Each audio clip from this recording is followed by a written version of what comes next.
eşit ey güzel peri, seni görenden beri yoktu gecem gündüzüm, canda kalmıyor gözüm. Derdinden divanıyam, hayata biganıyam, olmasa da dövletim, vardı saf muhabbetim. Gel başa düşsen beni, sevirəm ay güzel seni.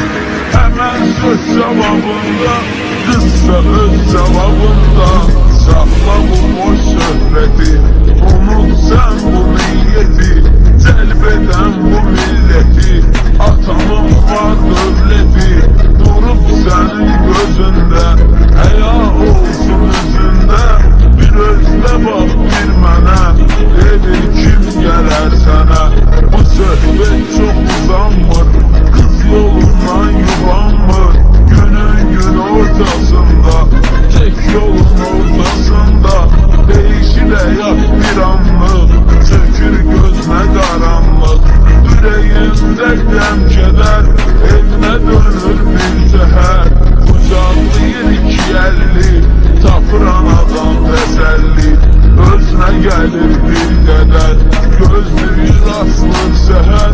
Gəlir bu cür qərarə, sevməyəcəyəm dübarə.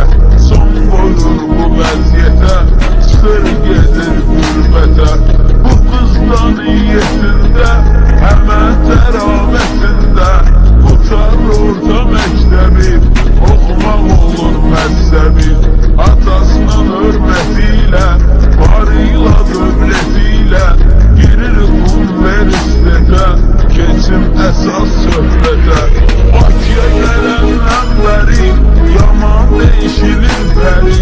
Rəfiqələr başında, gündə bir dənə maşında. Bu cür çetin zamanda, hər gecə restoranda. Rayon çıxır yadından, universitet adından. Göndərirəm pulları, bir ayda $1000. Kağız kimi yandırır, grubu tek dolandırır. Kızın grup yoldaşı, tilbaşların tilbaşı. Görür kızın dövlətin, artırır öz hörmətin. Hər həftə bir maşında, bırakatayım başında. Yaman tok tutur gözün, varlı göstərir özün. Sonda çatır dileyinə, girir kızın ürəyinə. Deyir vurğunam sənə, əgər yox desən mənə. And ola vicdanıma, qəsd edərəm canıma.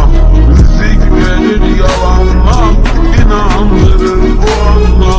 Kız da deyir qismətin, budur arzu niyyətin. Şükür eləyir Allaha, gör nələr olacaq daha.